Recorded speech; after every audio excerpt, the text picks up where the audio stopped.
Pulis kami, pilisan kami. Pilisan kami. Okay, wala kami naman pakialam. Sir, ha? Ano ba magagalit sa akin, sir? Huwag kayong sisigaw sa akin. Ako yung humihingi lang ng paliwanag sa iyo. Kung ginagawa mong sundalo mo, huwag mo akong sisigawan. Hindi sa ayaw makinig. Kumbinsihin mo ako. Yun lang naman eh. Lalaki sa lalaking usapan. Ba't mo ako sinisigawan? Sa BITAG Headquarters, lumapit ang magkapatid na Jasmine at Oliver Herrero. Bali, February 14, umalis yung kapatid ko. Mga alas 4 ng hapon. So, nagpaalam po siya na sasama nga daw siya sa asawa niya. Tapos, February 16 ng umaga, na tumawag nga daw po yung Gino sa kanila na nawawala yung kapatid ko at kinidnap daw yung mag-asawa. Bali, nag-alala na po kami. Sa kwento ni Jasmine, si Gino Go ang ampon na mag-asawang Kim In-suk at Francis Herrero ang siyang tinatawagan ng mga kidnapper para sa ransom. Kaya kay Gino si Jasmine nakikibalita. Before lunch, nag-text ulit siya sa akin na hanggang 2 p.m. daw, noong February 16, kung hindi namin mapoproduce yung 20 million na ransom, papatayin yung biktima. Ngayon, nung makausap ko siya kahapon, sabi niya mag-produce daw kami ng pera. Sabi naman daw ng kidnapper sa kanya, at least yung mga acceptable daw na ransom. Sabi ko, magkano yung acceptable na ransom na sinasabi mo? Sabi niya mga 500,000 daw, at least mga 500, 300, ganun. Sa text messages na sinend ni Gino kay Jasmine, pabago-bago daw ang utos ng mga kidnapper. So, nung mga 7 p.m., nag-text siya sa akin na binawi daw ng mga kidnapper yung desisyon na patayin sila. Bumayag daw na 100,000 ang magiging initial deposit para hindi patayin yung mga victims. So, from 20 million, naging 100,000. Makaraan ang ilang minuto, nakatanggap daw siya uli ng text message mula kay Gino. Pinagpuproduce sila ng pera. Ang text niya sa akin, baka kailangan mo-produce kayo kahit mga 100,000. Sabi niya gano'n. Sabi ko, wala talaga kaming ipoproduce kasi wala kami talagang pera. Subalit, nang sabihin nila na wala silang mapagkukunan ng pera, nagulat si Jasmine sa sagot ni Gino. Sabi niya, si Tito Kiko, sabi niya gano'n, di ba may pera siya sa bangko? So nagtaka na kagad ako, tinanong ko kagad siya, sabi ko, Gino, paano mo nalaman na may pera si Kiko sa bangko? Sabi niya, dati kasi kinukwento sa akin ng mami ko. Sabi ko, bakit nakausap mo ba mami mo? Sabi ko gano'n. Sabi niya, kinukwento sa akin ng mami ko na may pera nga daw si Tito Kiko sa bangko. Sabi ko, siya, sige. Sabi ko gano'n. Basta, i-text mo ko kung ano mangyayari. Maghahanap din ako ng pera. Kwento pa ni Jasmine sa bitag. Naghihinala siya na hindi lang si Gino ang nagpapadala ng text messages sa kanya. Hindi ko lang po alam kung sino nasa likod. Pero base po dun sa mga text niya sa akin, Si Gino ba yung nagte-text? yun na lang din po ang hindi ko maintindihan. Kung may kasama po ba siyang nagte-text ng araw na yon. Pero dun po sa mga text niya, pabago-bago po siya ng statement eh. Tapos minsan, kasi po yung pag nakikipag-usap sa text, may po. Tapos ang tawag niya po dun sa kapatid ko, Tito Kiko. Minsan po may text siya na Kiko lang ang tawag niya. Tapos minsan may text siya na parang basta na lang hindi gumagalang sa akin. Eh, nangungupo po kasi sa akin yun eh. Kaya parang nagbabago po yung text niya.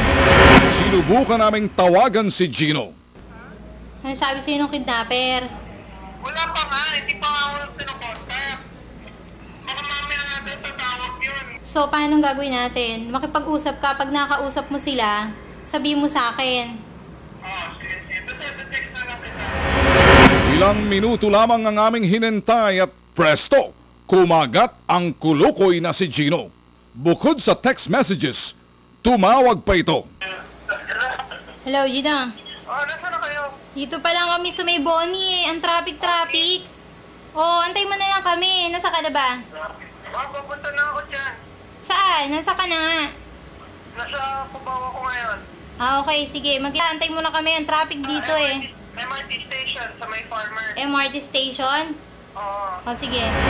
Dahil sa kaligtasan ng biktima ang iniisip ng Bitag at Mission X, agad kaming nakipag-ugnayan sa tanggapan ng District Intelligence Operation Unit at Anti-Carnapping Section ng Quezon City Police District.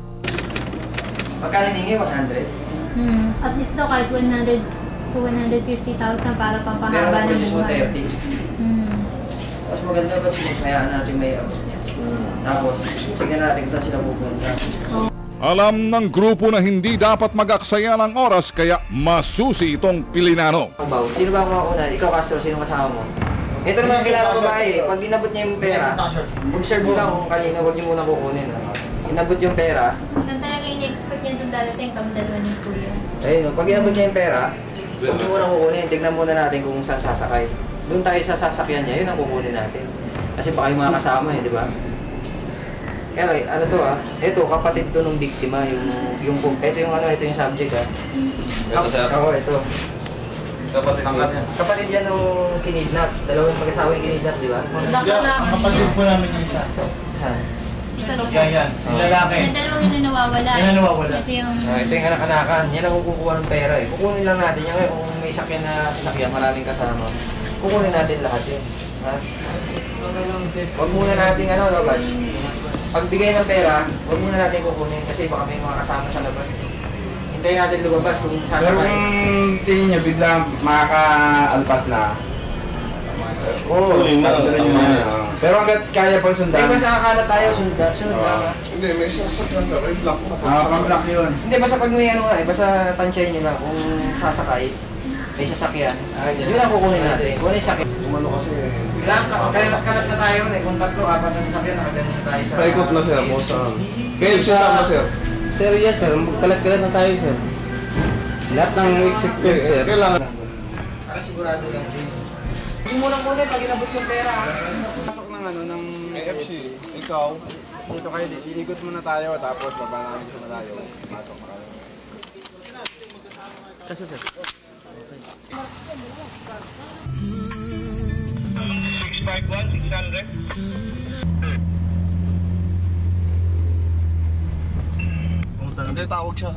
Pagdating sa target area, naispatana ng grupo si Gino. Kaya naman agad naming pinababa ang aming undercover. Tatanong ko nga ako kasi hindi ko rin alam dito eh.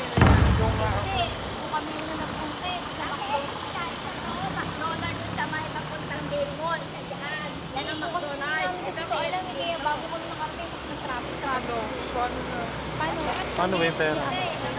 Sarado na KFC eh. Kasi kasama ko ba? Wala. Ano sabi sa'yo?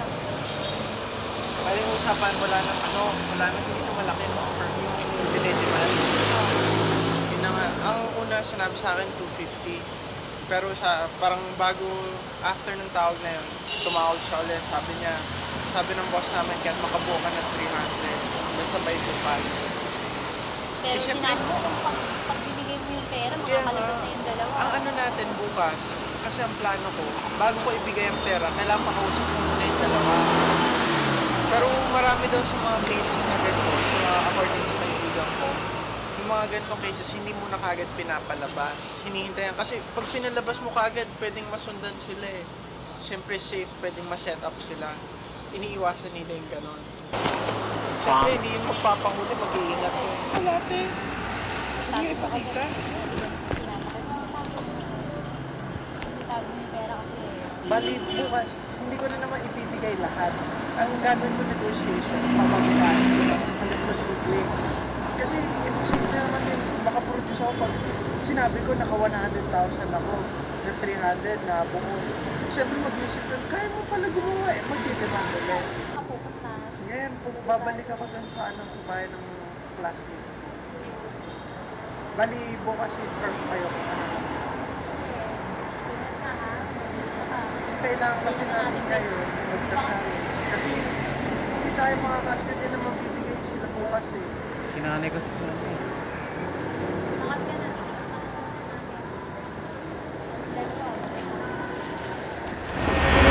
Sa usapan ni Jasmine at Gino, wala itong kasama. Subalit hindi naniniwala ang bitag at mga operatiba kaya't matyaga namin itong sinundan.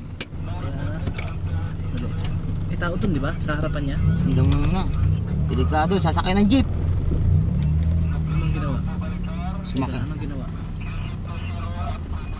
Hindi na. Hindi, naglalakad lang. Hindi kita mata. Naglalakad lang. Saan na po? Naku, puta, nagbabalak tayo sa truck. Ayun yung sasakyan nila, yung Repo. Ayun, may isang kasama. Ano yung bumibelta na yun? Repo. Puta, si Sintin, hindi tayo kilala nito eh.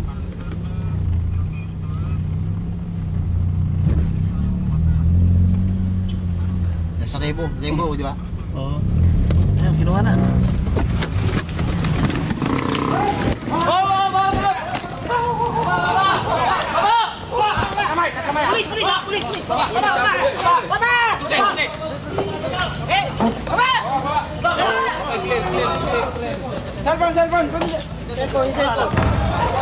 Cellphone.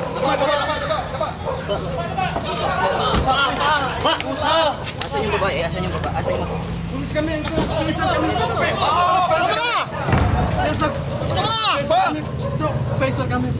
Oy, wala kami ng pakialam. Pacer ha? Pacer kami, sir. Sige, sakada! Una pa kayo.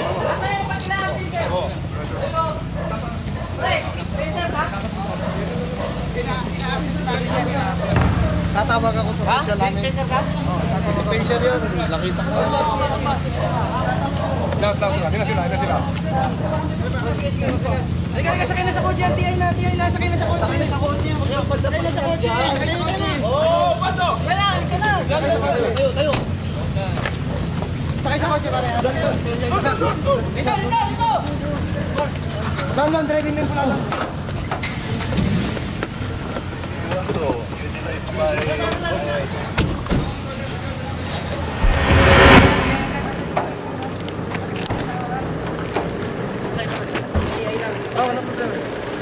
Ano yung isa ta? Salo. Matapos maaresto ng Quezon City Police District ang umano'y operatiba ng Pacer, maya-maya lang nagdatingan ng mga katropa nito.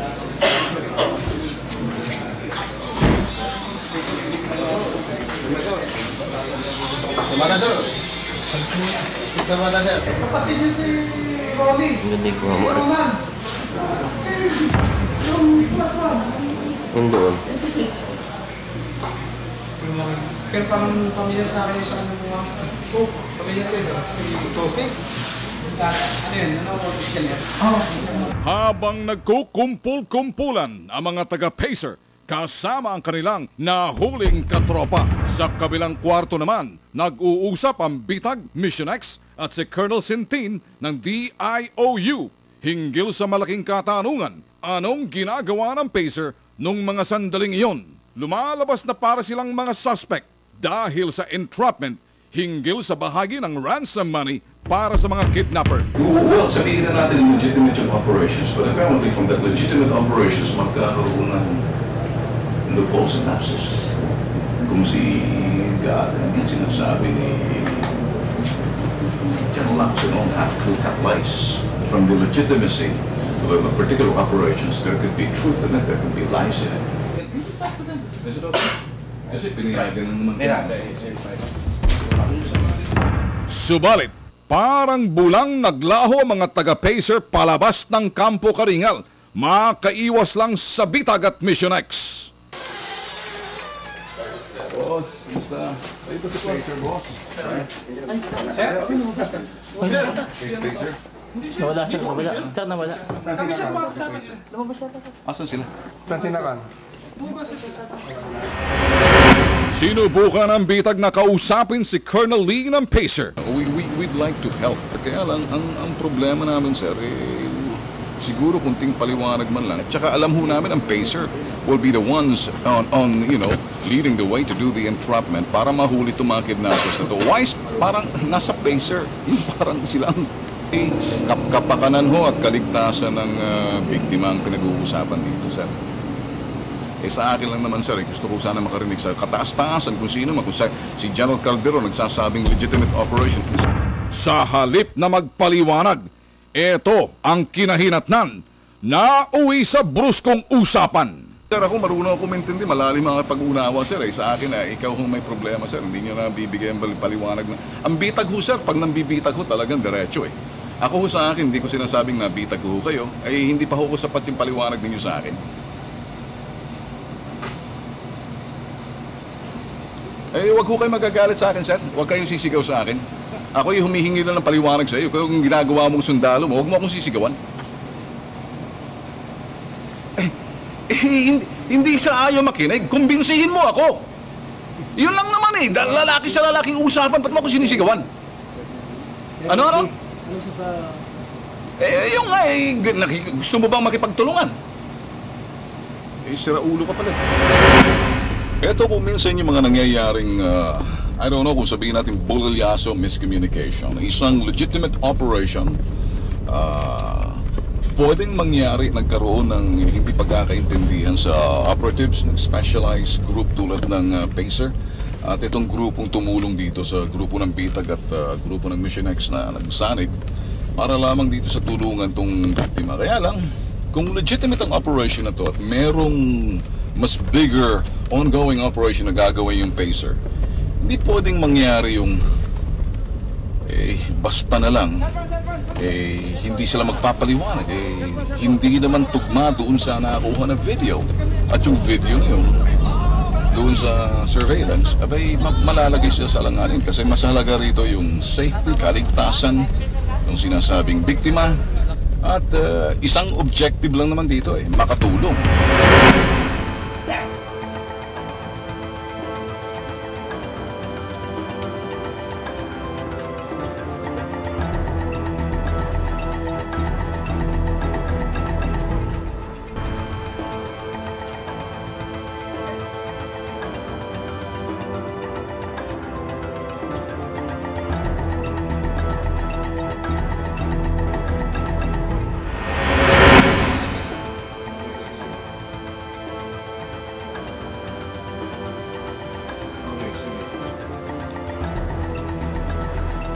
O sino ba nakikilala mo rito? Yung nakaputi. Sino mamaya? Sino to? Kasama po siya dun nung araw ng naganap ng kidnapping. Anong papel nito? Actually, nagdadrive po siya nung Civic. Siya yung driver. Tapos pinalipat po siya ng isang lalaki na nakasundero din po na nagpakilala sa akin ng NBI. May dala po siyang baril, pinalipat po siya ng passenger seat. Tapos nang nag-take over po nung is yung lalaki sumakay. Siya po yung lumipat sa loob. May dala siyang baril? Wala po, siya po yung nag-drive ng Civic. Siya po yung pinalipat ng lalaki sa passenger seat. Kasi siya po yung nag-drive ng Civic nung una. Pinalipat po siya.